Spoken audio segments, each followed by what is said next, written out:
Bom, pessoal, eu fiquei devendo um vídeo, né, que eu havia deixado uma pergunta no ar, e esse vídeo eu estou fazendo para responder a pergunta que eu deixei no ar. Eu fiquei esse tempo sem gravar vídeo porque a Covid me obrigou a isso. Eu tive internado com TC mostrando 60% ou mais de vidro fosco no pulmão. E depois, com 6 dias eu tive alta, mas ficava aquele cansaço com qualquer esforço, até para falar mais, e eu falo muito, vinha o cansaço e tal, e depois ficou um ligeiro tremor muscular, que levou 1 mês e pouco para desaparecer, né? E na verdade ainda ficou uma uma herança da Covid, que é um desânimo danado, para falar a verdade. Tem tido também umas dorezinhas nas articulações. Eu já tinha dor nos joelhos, que são podres mesmo, isso aí não tem problema. A chikungunya tinha me baleado o tornozelo, que eu nunca tive problema. E agora a articulação do ombro, dos tornozelos e coisa, mas isso deve ser realmente herança da Covid. Bom, mas sem mais delongas, e para quem está só curioso acerca da resposta, eu não vou protelar a resposta, deixar para o fim do vídeo. A resposta é o seguinte: eu sei que é uma pergunta que muitos vão se fazer: todo aço precisa de 2 ciclos de revenimento? Não. E por que os que precisam, por que precisam de 2 ou mais ciclos de revenimento? Muito simples, por causa de uma coisa chamada austenita retida. Pronto, está respondido. Então, quem acha que eu falo muito, sou cansativo e tal, já pode ir embora do vídeo, já sabe o motivo e tal. Eu agora, para aqueles que tiverem interesse, vou explicar os porquês das coisas, né? Então vamos lá. Cabral, por que a austenita retida obriga a fazer 2 ciclos de revenimento? Eu diria na maioria dos aços, por uma questão muito simples. Porque quando você faz o primeiro ciclo de revenimento, a austenita retida instável é transformada em quê? Em martensita. Sim, o componente principal de lâminas de corte de aço. É aquela fase chamada martensita. É uma fase mais dura, né? E por que isso, Cabral? Então, se transforma em martensita, por que eu tenho que fazer o segundo ou terceiro ciclo de revenimento? Todo mundo sabe que uma lâmina pós-quente, ou seja, aqui no Brasil é chamado de têmpera, fica extremamente quebradiça. Por que ela fica extremamente quebradiça? Justamente por causa da martensita não temperada, ou seja, a martensita tensionada. Então, se após um ciclo de revenimento você converteu a austenita instável que estava retida na lâmina em martensita, o que você tem nessa lâmina agora? Martensita não temperada, exatamente igual quando ela saiu do meio quenchante ou do meio de têmpera, seja ele água, óleo, placa de alumínio, ar circulante, seja lá o que for, tá? E por que isso é importante? Porque a martensita não temperada gera tensões, origina trincas, e é por isso que pode vir a fraturar. Então você tem que fazer um segundo ciclo para temperar essa martensita não temperada do primeiro ciclo. Cabral, todo aço vai ter austenita retida? Não. Cabral, quais os aços vão ter austenita retida? Gente, eu não vou citar aqui, eu vou dar características, tá? E aí as pessoas procurem olhar por aí e vão saber, tá? Primeira característica: todo aço com mais de 0,6% de carbono acaba tendo algum nível de austenita retida. Quanto mais se sobe em conteúdo de carbono, mais austenita retida. Outra coisa que leva à austenita retida: elementos de liga, principalmente cromo. Então, quanto mais cromo tem o aço, mais austenita retida ele vai ter após a têmpera, ou após sair do meio de têmpera.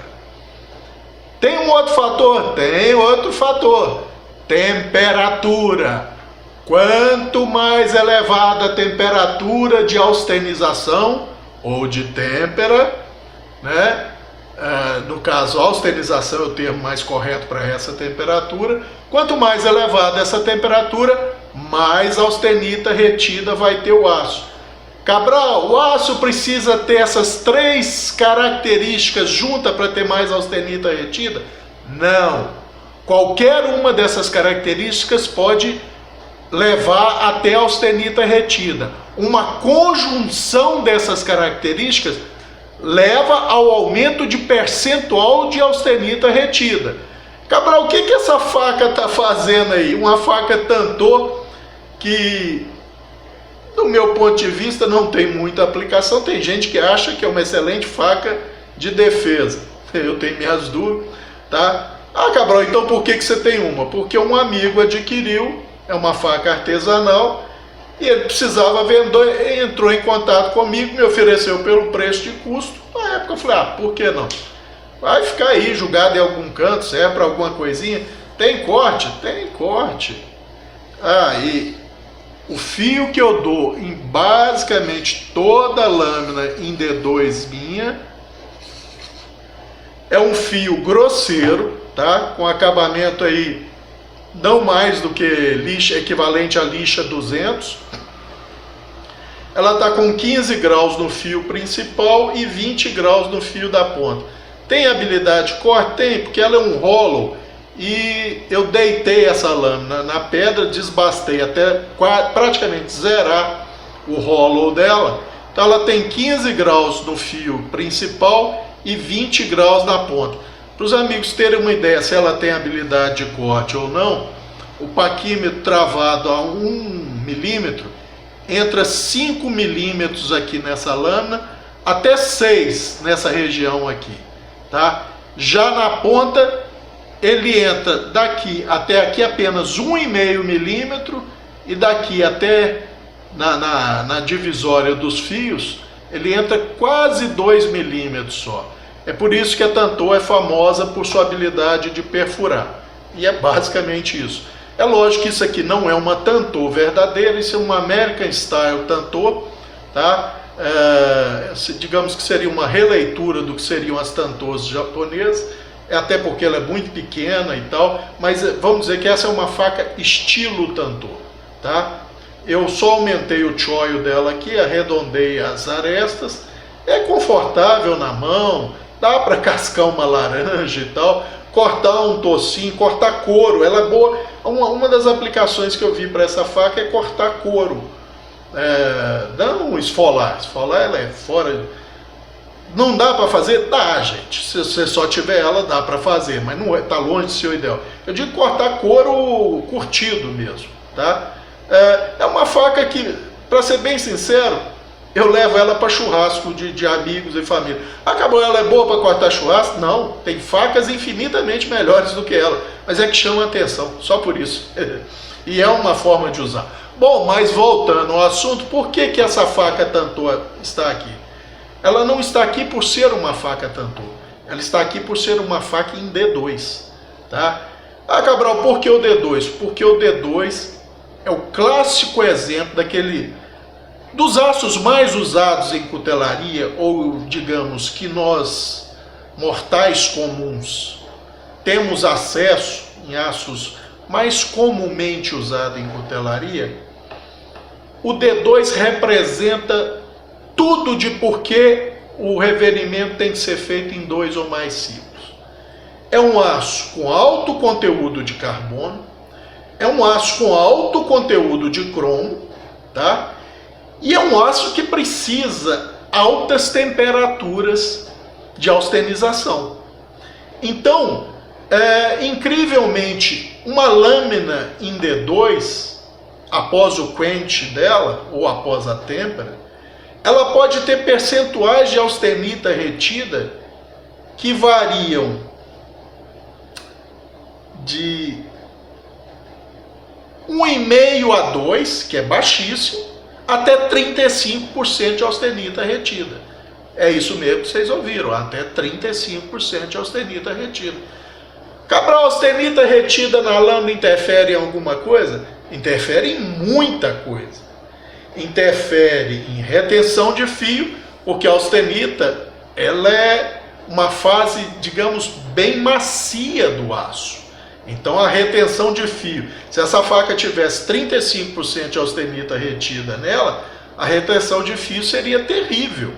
Porque, tá certo, você não teria a austenita só no fio, você teria intercalação de martensita temperada e austenita. Então você teria seções do fio que iam rolar e achatar com uma facilidade absurda. Cabral, mas não existe vantagem nenhuma em ter austenita retida numa lâmina? Existe.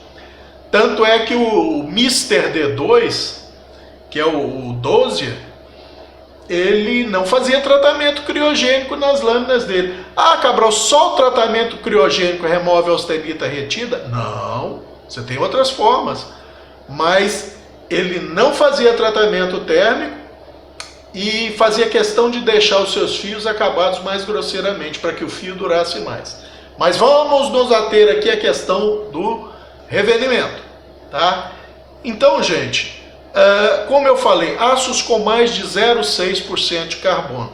Você vai aumentando o teor de carbono, ao final da têmpera, aquele aço vai ter mais austenita retida, quanto maior for a quantidade de carbono dele, tá?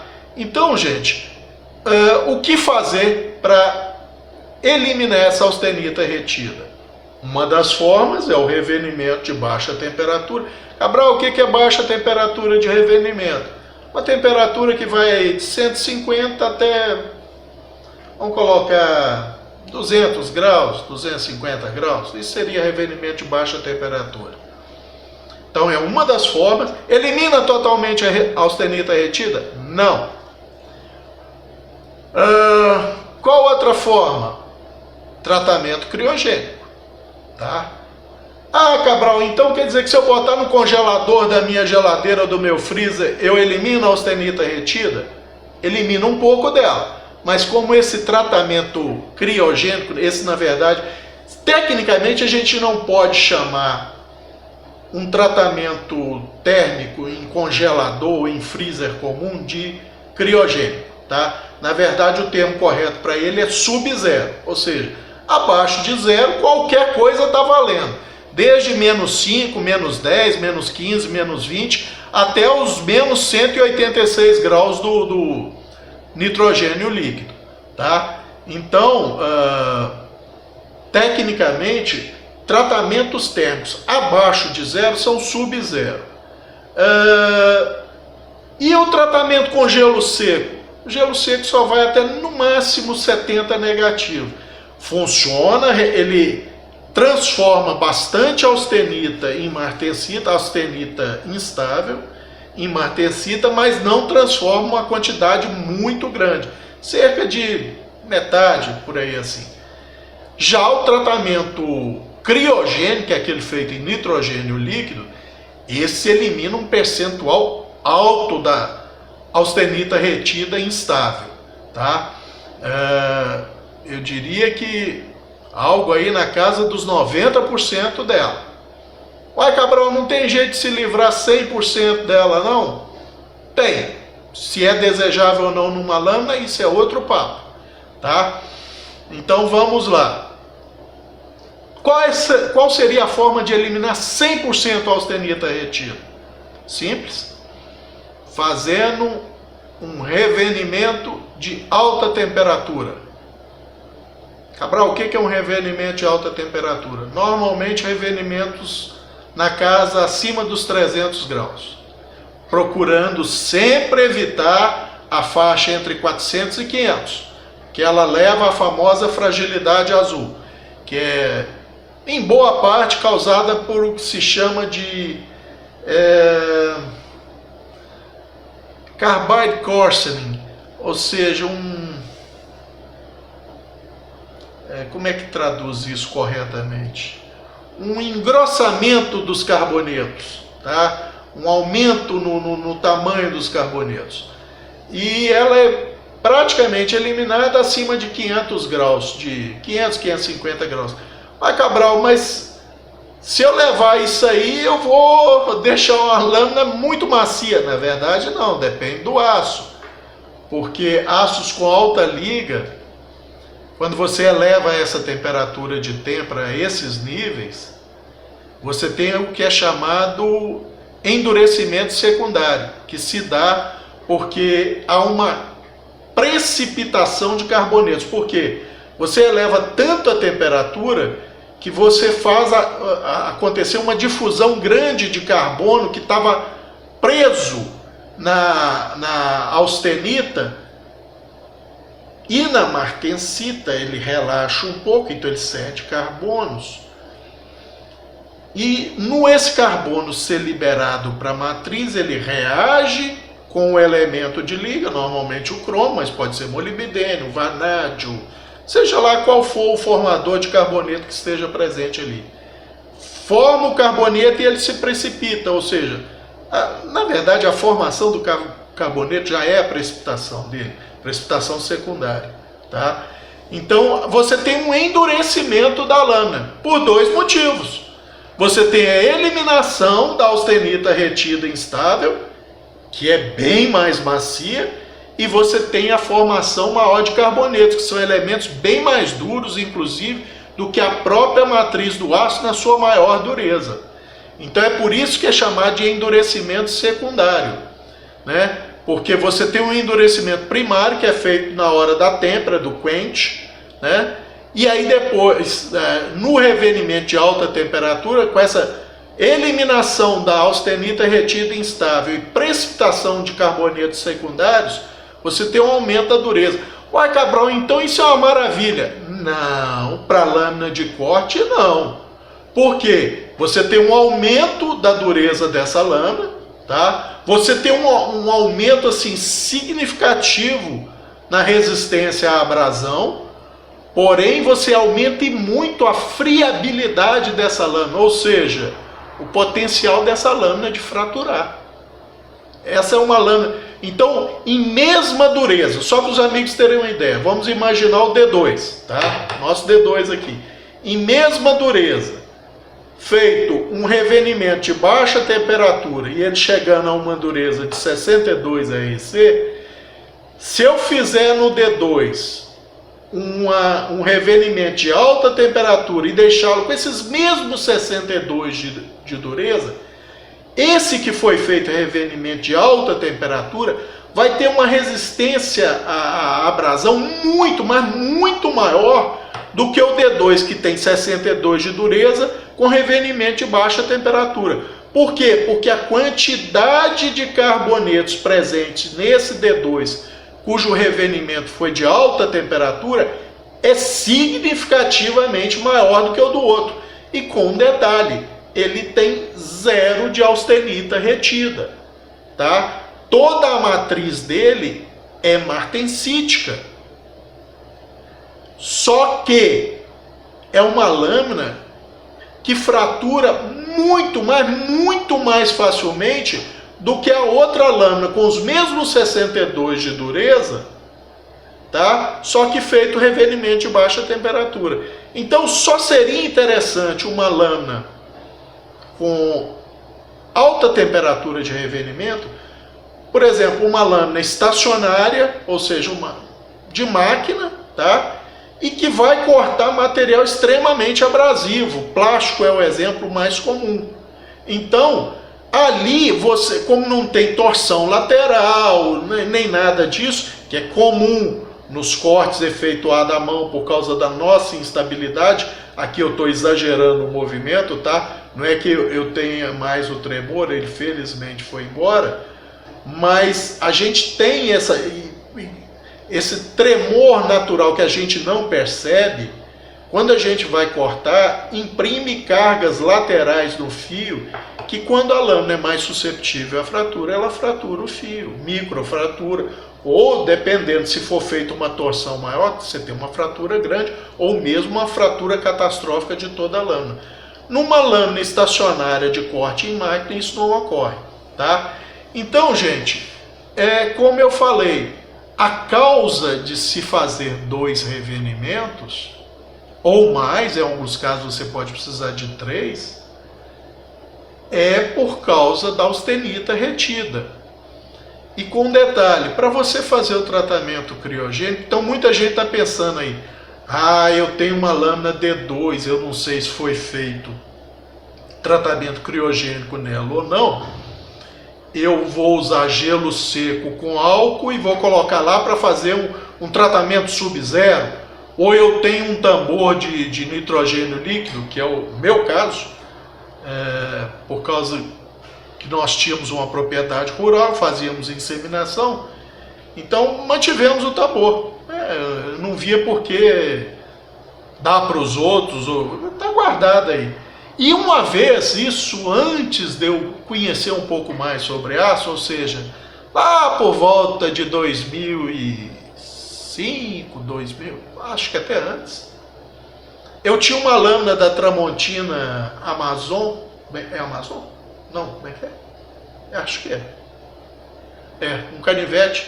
Eu desmontei e botei no nitrogênio líquido, que era em aço 440C.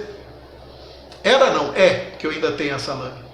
Achando o seguinte, como ele era mole, né? Eu já sabia na época, eu não sabia quantificar na época, mas eu já fazia ideia de que era um aço que tinha uma dureza mais baixa. Eu falei, com o tratamento criogênico, e ele já tinha de fábrica, a Tramontina anunciava o famoso tratamento sub-zero. Cabral, o tratamento sub-zero da Tramontina era em congelador, em freezer comum, em nitrogênio líquido, como é que é o nome, gente? Acabei de falar e já esqueci, ó. Isso não é efeito da Covid, não, isso é velhice mesmo. Gelo seco. Ela só não revelava o que era. Provavelmente era gelo seco, tá, gente? Então, adiantou de alguma coisa para minha lâmina? Nada, zero. Não mudou nada nela. Qualquer austenita retida que ela tivesse ficou lá. Uai, Cabral, você não falou que tratamento sub-zero pode ser tanto em congelador, como gelo seco, como nitrogênio líquido, só vai depender o quão eficiente ele vai ser. Não remove a austenita retida? Remove a austenita retida instável, ou seja, aquela que tem capacidade de se transformar em martensita. Por quê? Porque algumas coisas estabilizam a austenita retida. E uma vez estabilizada, ela não vai mais se transformar em martensita. É por isso que esses tratamentos sub-zero, sejam eles quais forem, congelador comum, gelo seco ou nitrogênio líquido, idealmente a lâmina saiu da têmpera, você a resfria rapidamente, se for o caso até em água, tá? E leva para o tratamento criogênico, porque aí você vai ter a transformação máxima potencial que aquela temperatura negativa vai te dar para a austenita retida instável. Depois de algum tempo, elementos como o próprio carbono, cromo, e outros elementos de liga, às vezes presentes no aço, estabilizam essa austenita. Então você pode fazer o que você quiser, que ela não vai mais, depois de algumas horas, tá?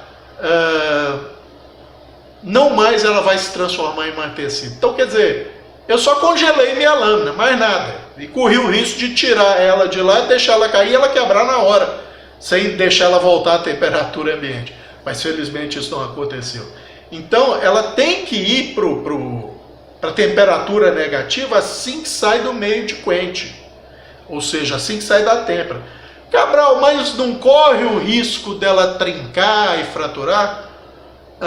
Dependendo do aço e da espessura da lâmina e da regularidade do desbaste dessa lâmina, lâminas com desbastes irregulares, ou seja, uma face irregular da outra. Se não for simétrica a lâmina, ou se for lâminas com desbastes combinados, ou seja, flat com hollow, com parcial flat e tal, esses combos que algumas lâminas têm, geometria muito variável, pode levar a uma trinca quando for fazer principalmente no nitrogênio líquido. Cabral, como evitar isso?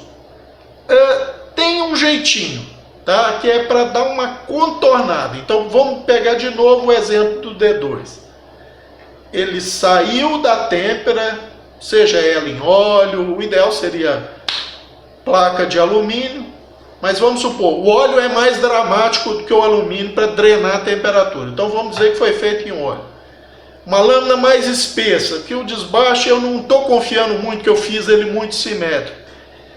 Se eu colocar no nitrogênio líquido, ela tem uma chance, não vou dizer que é grande, mas ela tem uma boa chance de aparecer uma trinca.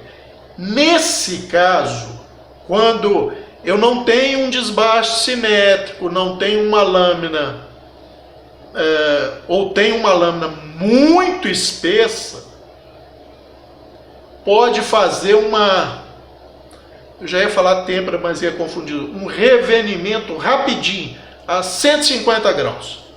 Você bota a lâmina a 150 graus no forno, deixa lá alguns minutos, no máximo uma meia hora, retira dali, esfria em água, leva direto para o nitrogênio. Quer dizer, nós tivemos uma janela aí entre ela sair da têmpera e entrar no nitrogênio de não mais do que 40 minutos.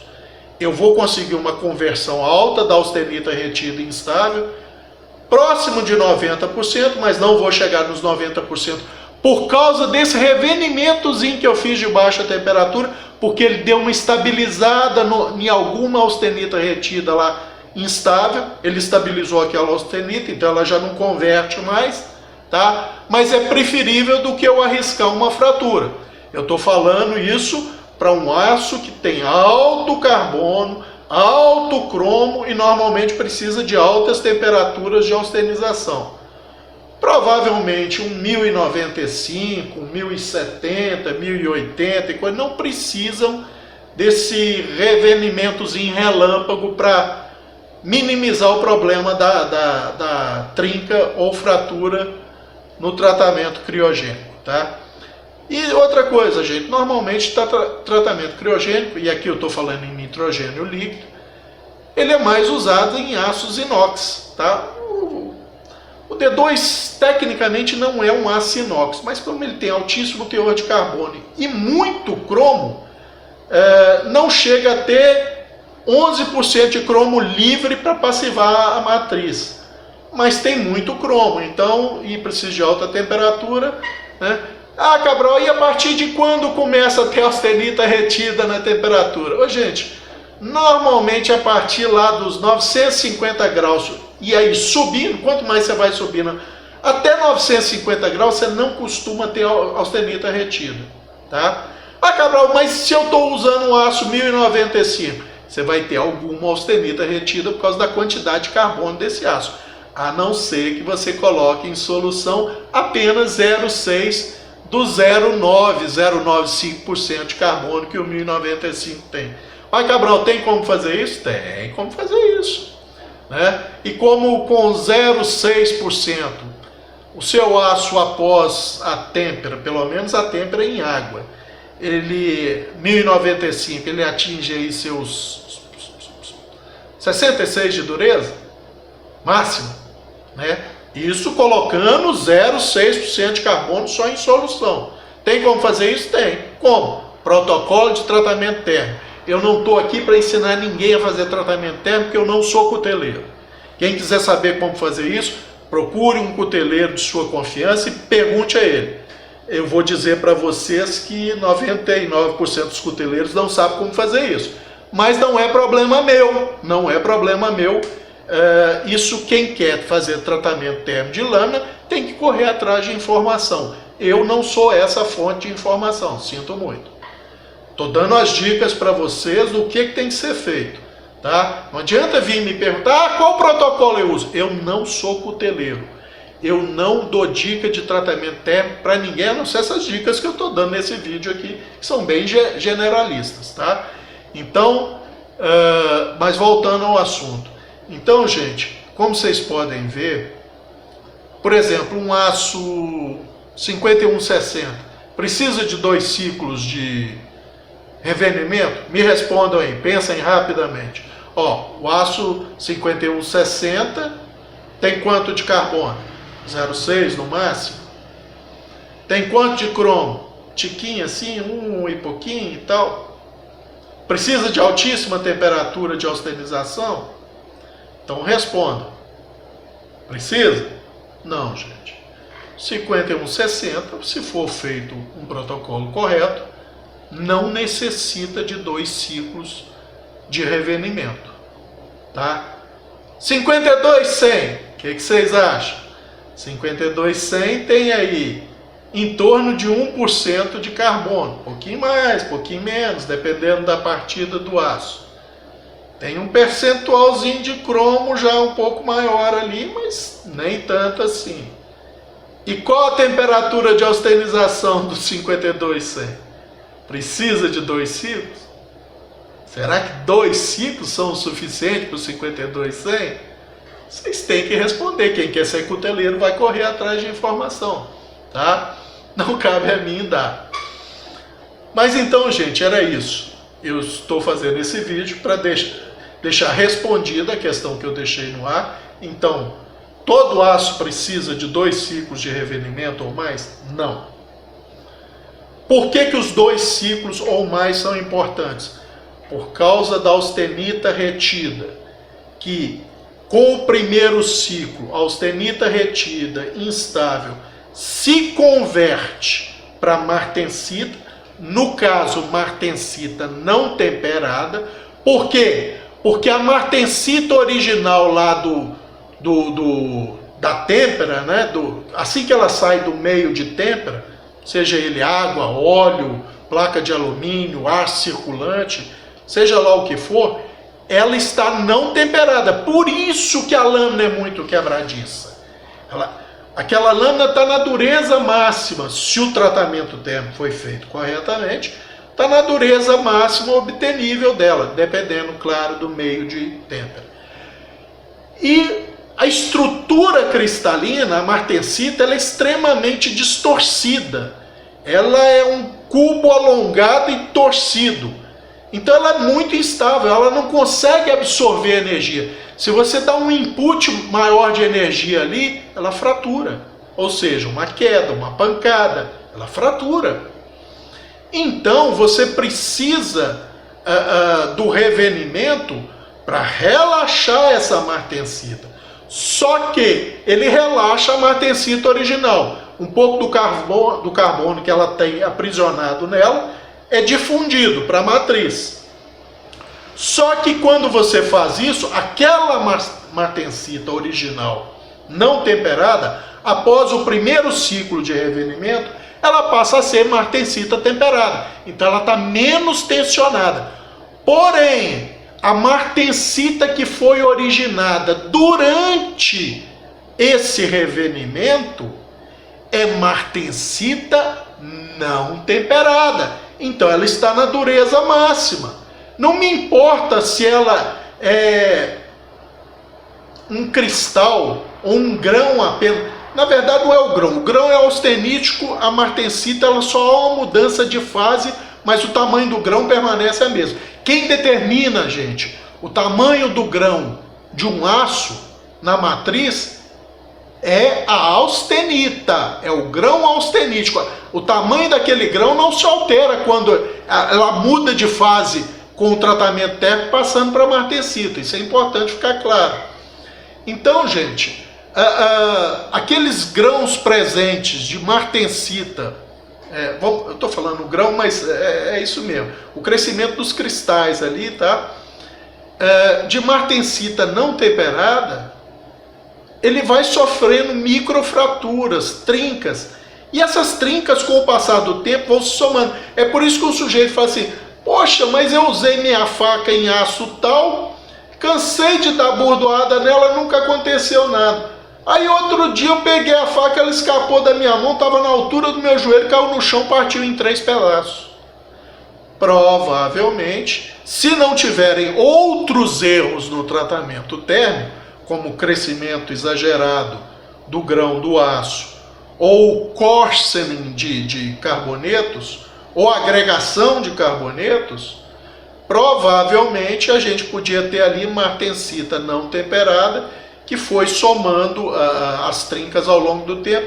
Depois bastou uma energiazinha a mais, essas trincas se somaram, formou uma fratura catastrófica, tá? Então, gente, é isso.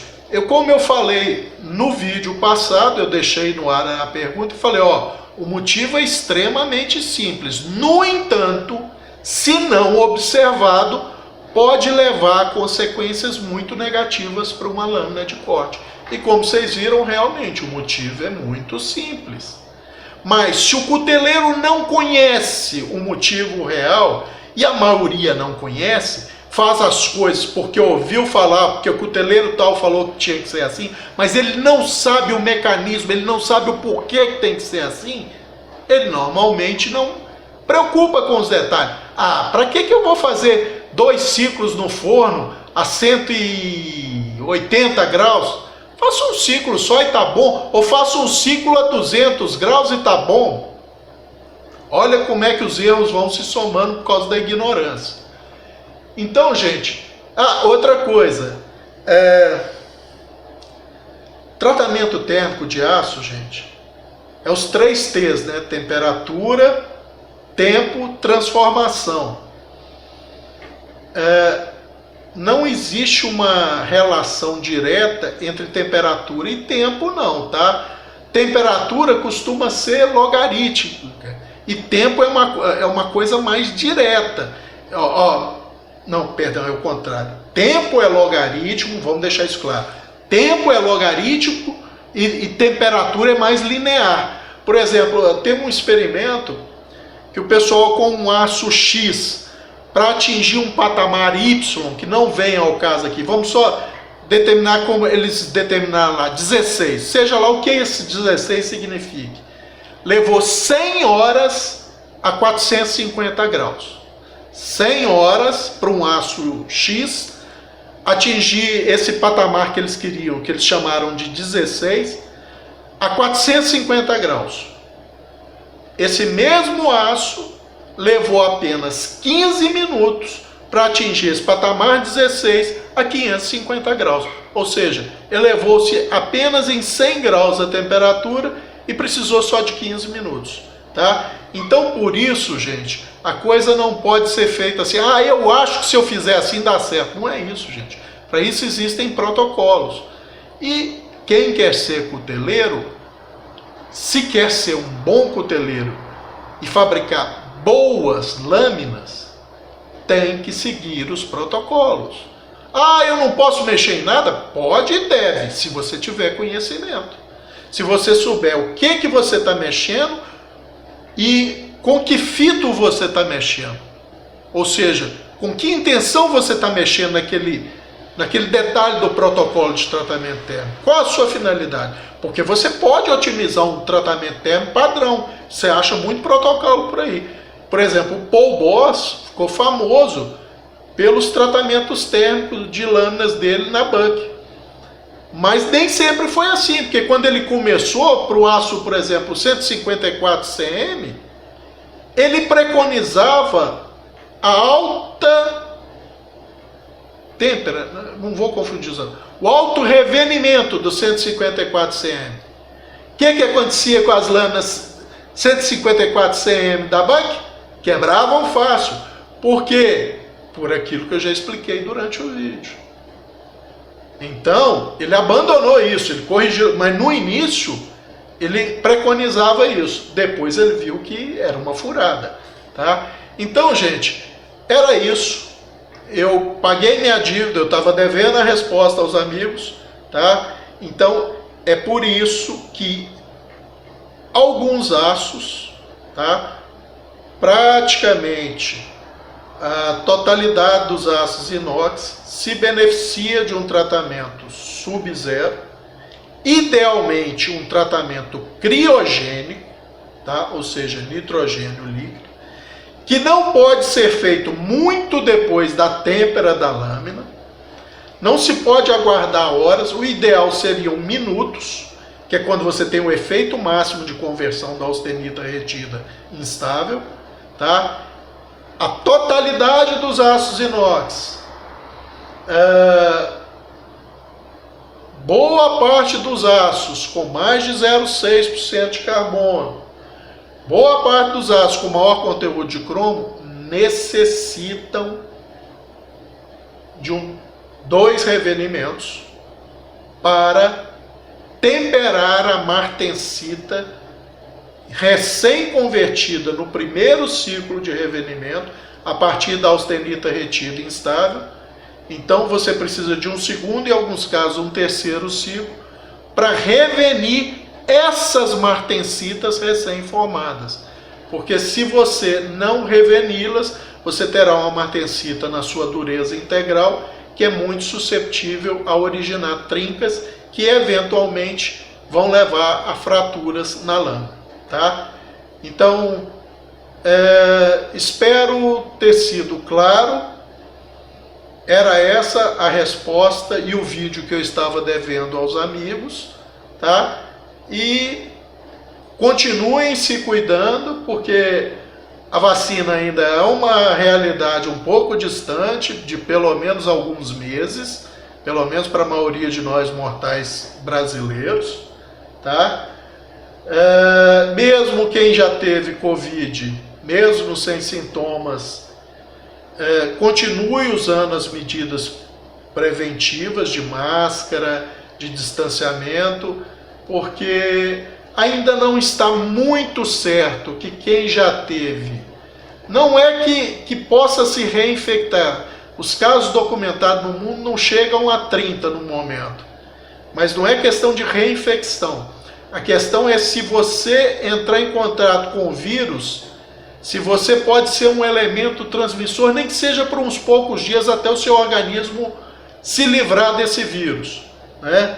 Então, quer dizer, você tem capacidade imunitária para tal, mas normalmente a eliminação do vírus não é instantânea. Então, se você tem na família pessoas que não tiveram a Covid, mesmo você já tendo tido, continue mantendo os cuidados de usar máscara, higienizar as mãos, manter um distanciamento, para você, mesmo que seja improvável, levar essa contaminação para dentro de casa, para dentro da sua casa, para quem ainda não teve, tá? Então, cuidado nunca é demais. Já ficamos até aqui tomando esse cuidado, vamos permanecer assim, e que todos se mantenham saudáveis, é o que eu desejo a todos os amigos e seus entes queridos, tá? Era isso por hoje, um abraço a todos.